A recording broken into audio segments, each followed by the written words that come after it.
અને સામે બેઠેલા ખેડૂતો ટૂંકી નોટિસમાં આટલા બધા ખેડૂત આવ્યા એ ખેડૂતની વેદના બોલે છે, એટલા માટે કે આ ખેડૂતની વેદના છે. તો મારે એક નાની એવી વાત કરવી છે કે મારા પોતાના જ ખેતીની વાત કરું તો આજથી 10 દિવસ પહેલા જે મારા ખેતરમાં જે કપાસ હતો એમાં એવું હતું કે 25-25 મણ કપાસ થાય. અહીંયા મારા નર્સરીવાળા બેઠા છે અને કાલે પમદી જ્યારે ખેતરે આટો મારવા ગયા તો ખેતર એની અંદર છોડવાની અંદર એક પણ એને પાન નથી, પછી માત્ર ઝીંડવા છે અને તમે છોડવાને આમ હલાવો તો ઝીંડવા બધા ખરી જાય છે.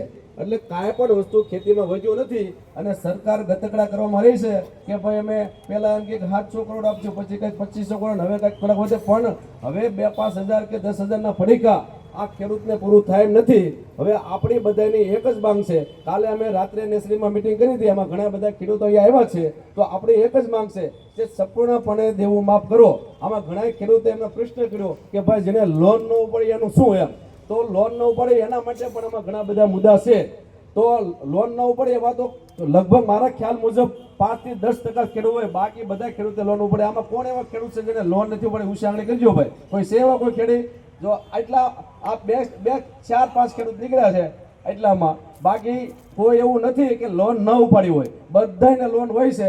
એટલે આપણે આપણા મુદ્દા ઉપર ને આપણી લડત ઉપર આ ખેડૂતને અડગ રહેવાનું છે અને એક થવાનું છે. આ કોઈ પાર્ટીની કે કોઈ પક્ષની મિટિંગ નથી.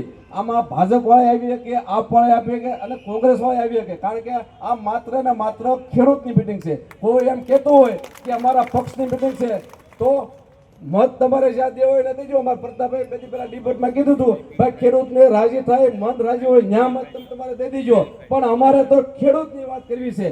અને એક નેતાને એને ડિબેટમાં એવો જવાબ આપ્યો હતો કે ફાલતુગીરીની વાત નહીં કરવાની, માત્ર ને માત્ર અત્યારે ખેડૂતની વાત કરો.